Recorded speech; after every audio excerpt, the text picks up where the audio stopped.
عربيا. لماذا يحقد النظام السوري على الأشراف من أمراء آل سعود أو على بعض حكام دول الخليج خاصة السعودية؟ لأنهم يعلمون بجهود هذه الدولة في نصرة الإسلام. وأنا كنت سأتطرق قبل قليل في قضية عذرا على مداخلة هذه النقطة، يعني هي اللي جعلتنا نتكلم الآن. سؤال الأخ في الأمير بندر بن سلطان أو غيره من الأمراء، موقف الدولة السعودية في نعم، هذا ينبغي ذكره. يعني قد بعض الناس يعني يسب على قنوات، نعم، لكن إذا أراد أن يذكر عن الدول شيء بعض الناس قد ما يصدق. يعني لا تصدق إلا إذا سب الإنسان أو شتم أو ذكر المثالب. في أشياء ما تذكرها بعض الدول وخاصة دولتنا، وسأذكر هذا بالصراحة. الآن 40 سنة التي مضت واستلم فيها الطاغوت حافظ الأسد الرئاسة، وقتل من أهل سوريا قتل لا يعلمه الله ولا كان فيه إعلام. يعلمه إلا الله. أي لا يعلمه إلا الله سبحانه وتعالى، ولا كان فيه إعلام. كان رفعة الأسد مختلف مع الطاغوت أخيه، وكليهما طاغوت.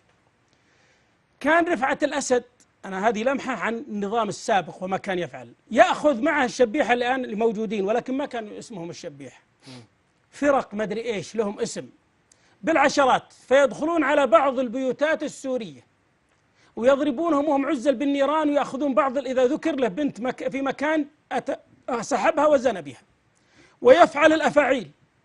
حتى أذكر منذ أكثر من 30 سنة عائلة كردية أو درزية لا يحضرني بالضبط، مكونة من 11 أخ وأخت، كانوا يضربونه ببنادق الصيد وهو يضربهم بالرشاش 50.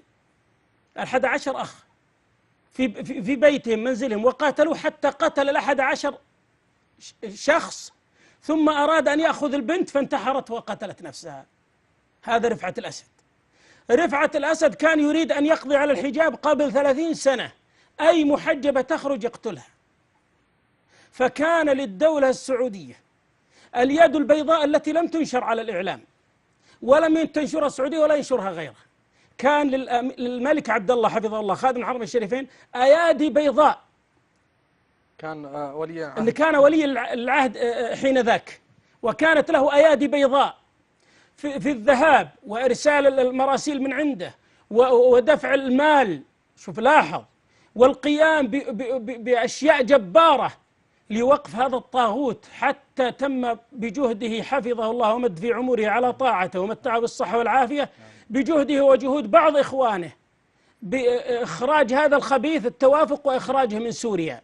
كان كلما غضب على أخيه من شيء قتل من أهل السنة والجماعة وانتهك الأعراض. ولولا وجود وقيام الأمير عبد الله ولي الملك الآن حفظه الله في حين ذاك، لكان القتل أعظم مما مر.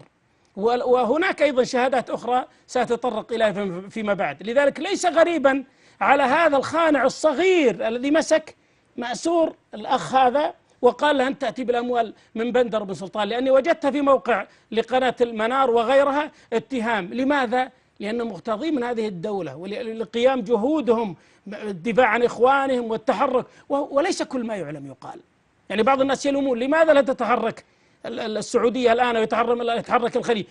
وراء الأكمة ما وراءها، ليس كل ما يعلم يقال. هذا ما استطيع.